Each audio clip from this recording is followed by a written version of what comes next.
rahmatullah.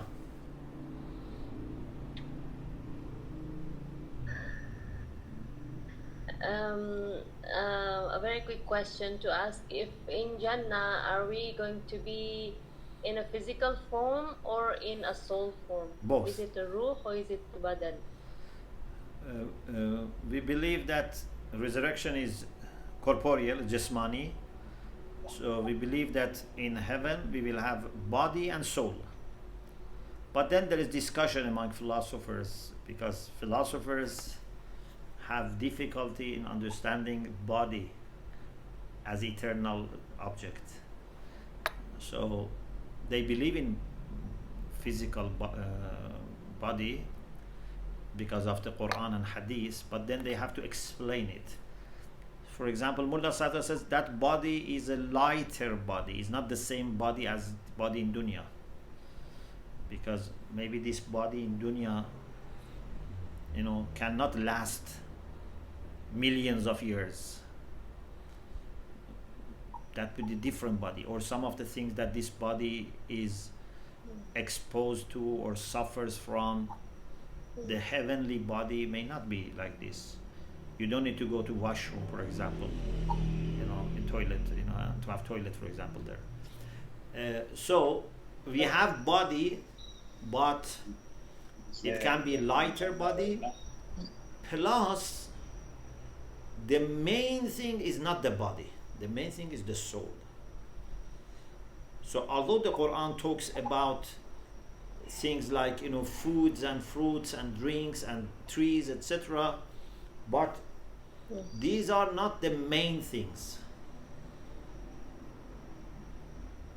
These are for people to appreciate and connect and relate to, because most of people don't understand except these things. But the Quran keeps saying that it's not just this. وَرِضْوَانٌ مِّنَ اللَّهِ أَكْبَرُ. The pleasure of Allah is better. Or سَلَامٌ قَوْلًا مِّن رَبٍّ رَحِيمٍ. Or دَعْوَاهُمْ فِيهَا سُبْحَانَكَ اللَّهُمَّ. They do tasbih.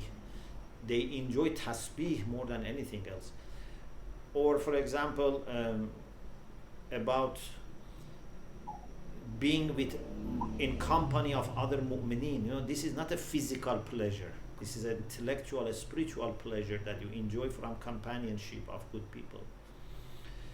And then, even when it comes to these things that may look physical, I have explained in some lectures, they are not physical only.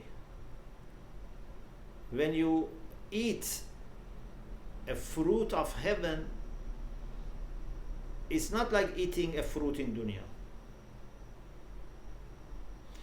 Let me give you an example.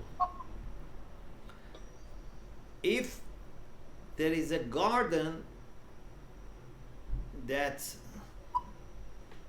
your father, for example, or grandfather has worked hard to make and plant the trees, you go and pick up a fruit, for example a fig, from the garden of your grandfather who has made this. Okay? You take a fig from this. And then someone takes a fig very similar from market and doesn't know who is the producer, imported from another country. They look the same. Even maybe scientifically, maybe they look the same, although we don't know, because sometimes scientifically they can be different. But suppose they are the same. But the pleasure you get from this fig is not just physical. It's not the same as the pleasure of the other person, because the other person just enjoys the physical pleasure of fig. But for you, this fig brings lots of memories and lots of love and appreciation. You understand what I say? Or for example, if your mother makes a food for you. Now imagine if a lover of Allah eats from the fruit of heaven.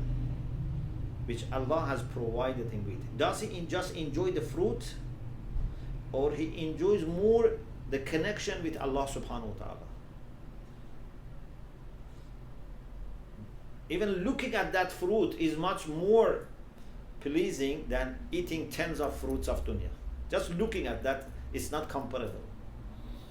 So we have to know that even the things which are mentioned like physical blessings, the experience of people of heaven is not just physical. It's much more spiritual and intellectual.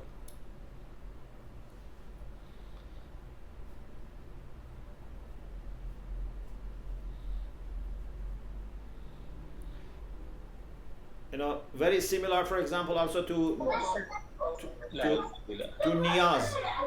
جزاكم الله خير شيخنا. Yes.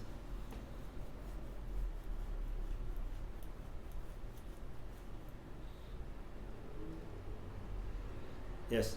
Yeah, please continue. So sorry, I thought you finished. So. Yeah. For example, you buy from restaurant qima, for example, with rice. Or you are served niyaz in a majlis for Imam Hussein, you are given qima. Or the shrine gives you qima with rice. Your experience at the physical level can be the same. Maybe even this restaurant, has very special recipe and make it even more tasty. Maybe sometime. But you never get the same pleasure. You get better pleasure from niyaz and more pleasure from if it is in the shrine.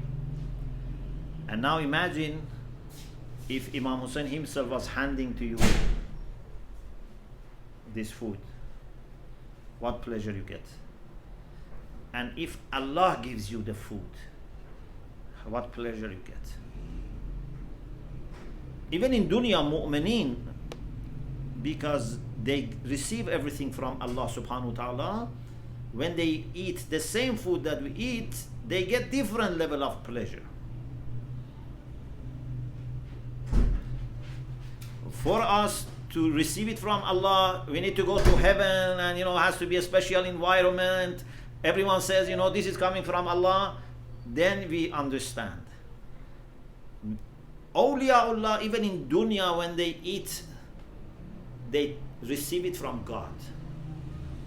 Even if someone is giving them food, maybe mother is giving them food, I don't know, father giving them, neighbor gives food, whatever, they receive it from Allah. So for them it's very special. It's all a matter of your ma'rifah and your understanding.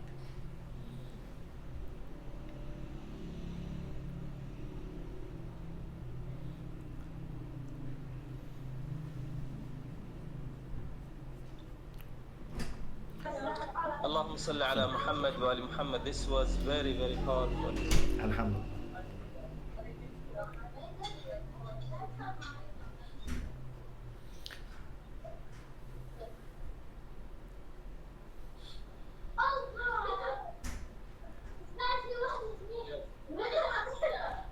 So, mashallah, thank you, Sister Arifa, for the question, which, alhamdulillah, got us to the point to listen to these great analogies. So, inshallah, we start with Sister Arifa. Assalamu alaikum, Sheikh.